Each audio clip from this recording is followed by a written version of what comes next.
Last week on the channel, I did a 45-minute live stream showing off the Intec Gaming Fighting Stick Control Panel for your Arcade1Up Pinball Machines. The main purpose of this mod is to give you the ability to play Nintendo Switch pinball games, 1080p, 60 frames per second. Zaccaria Pinball FX3 games work great on this unit, on the stock monitor, using the stock buttons, controls, plungers, etc., versus the Android stuff that this comes with, plus the ability to play shoot-'em-up games, vertical games, etc. on the Nintendo Switch. Overall, it's a pretty cool mod. It's got a lot of pros and cons to it. The biggest con is the fact that when it comes to the multiple displays, all it does is mirror the display. I have the display turned off right now. So since it mirrors the display, why not throw a second monitor in here instead of that tiny DMD? And instead of just playing vertical games, we'll be able to play a whole bunch of horizontal games as well using this ACER SB0 22-inch monitor, which I'll have linked in the video description below. As you can see from the dust on the box, I've had this monitor for over a year, ever since Cool Toy originally showed using this monitor with the back glass. Step one, of course, is going to be to remove the top cover of the pinball machine back glass. So you got to remove the top 4 screws, 2 on each side. Once you get those removed, you can easily just wiggle and pull off the top cover. Top cover will pop right off, exposing the existing back glass, which we need to remove. Might need to remove the other screws on the top back box on the lower bottom part in order to spread the cabinet enough in order to pull that out of there. Okay, time for step number 2, and again, this tutorial assumes you've already installed the Intec Gaming Control Panel and followed the installation steps originally. What we want to do is we want to get this HDMI cable that is currently plugged into the mini backglass DMD that Arcade1Up provides. We want to run that cable up through the top into the back box. That way we can plug it into the new monitor that we're going to install. In order to get enough cabinet spread, you're probably going to want to remove all the other screws in the back box, the 2 in the middle here, as well as the 2 on the bottom on both sides of the cabinet. Don't worry, the wooden dowels will hold the cabinet back box together and keep it from falling to pieces. That way you can gently pull back on the board that holds the lights for the original back glass, that white board, and get that HDMI cable, because it's got a pretty fat head on it. Get that run through the little hole there. As you can see, I got the HDMI cable already through. Now what I'm doing is installing and trying to run through the bottom here the power cable for the new monitor that we're going to install. You want to make sure you can fit it through that hole. That way you can get these both plugged into the monitor, as well as to have a nice clean install to avoid any wires sticking out of the cabinet.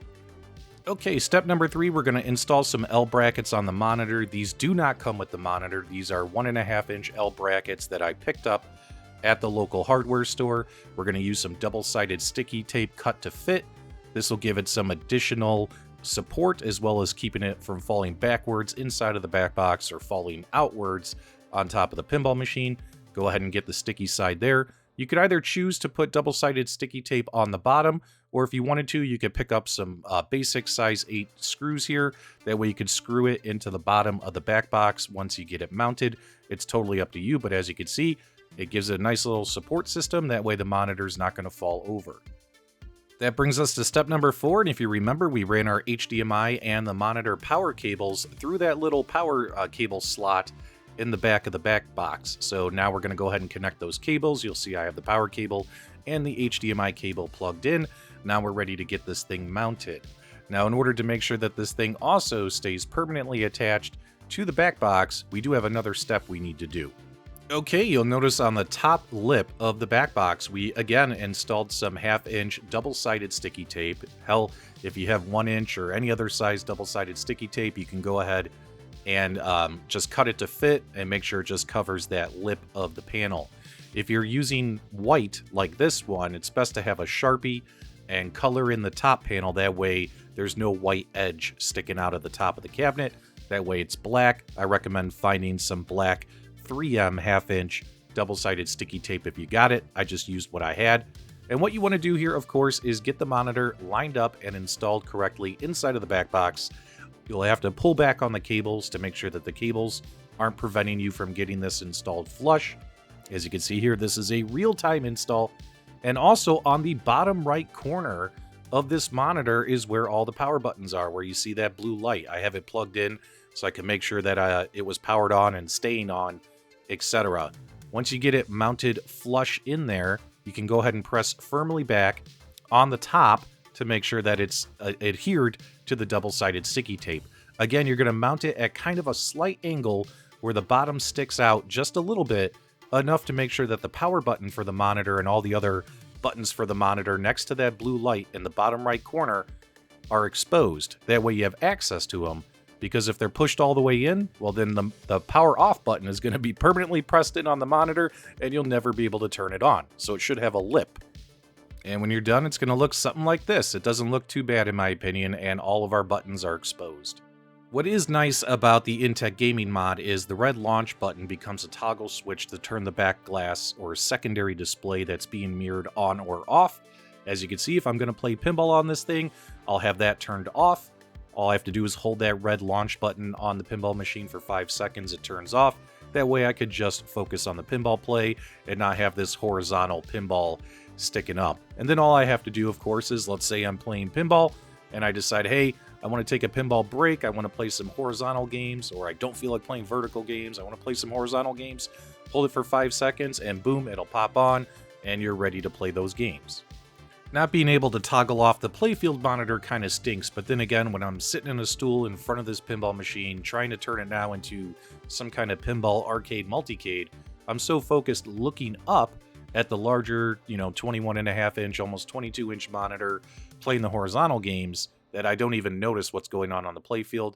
And as you can see too, even if you decided to leave both monitors on, there's no reflection, so it doesn't hurt gameplay in any way, even if you have both monitors turned on. What was nice about using the stock Arcade1Up DMD was being able to use it for menu navigation until you entered your pinball games and then focused on the vertical screen below. Now you can use this big screen for menu navigation and for playing games in horizontal mode if you choose. It's much easier to see than the tiny Arcade1Up DMD.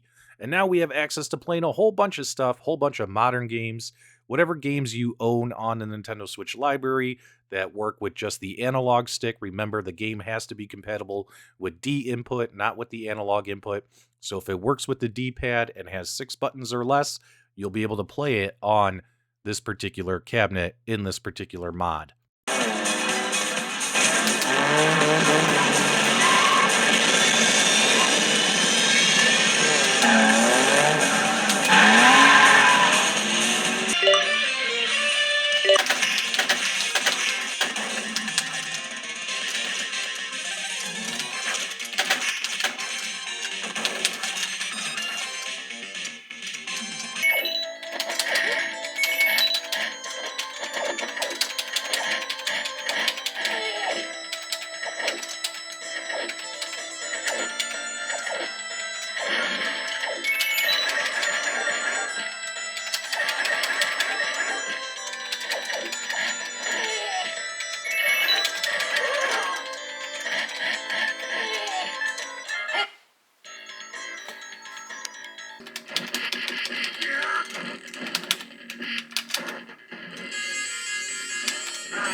And if you subscribe to Nintendo Switch's online service, you have access to their 8-bit Nintendo games, the Sega games, and the Super Nintendo games.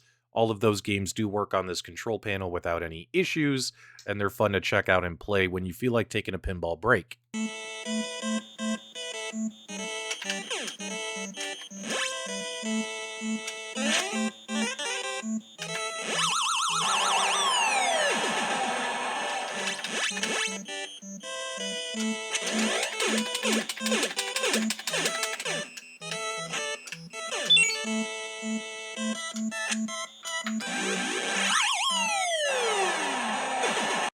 Overall, in my opinion, this adds a little bit more value and excitement to doing this Intec Gaming Nintendo Switch Fighting Stick Control Panel mod for your Arcade1Up pinball machines, because you're completely gutting the machine and turning it into some sort of pinball/arcade multicade.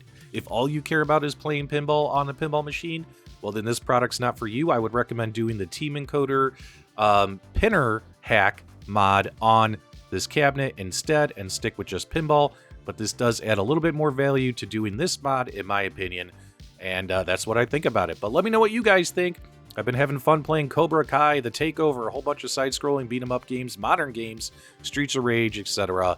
on this panel. I'll have links to everything you need in the video description below if this is something you're interested in. Let me know your feedback, comments, reactions after the video is over in the comments section below. If you enjoyed the video, do me a favor, give me a thumbs up on the way out. And as always, my dudes, thank you for subscribing.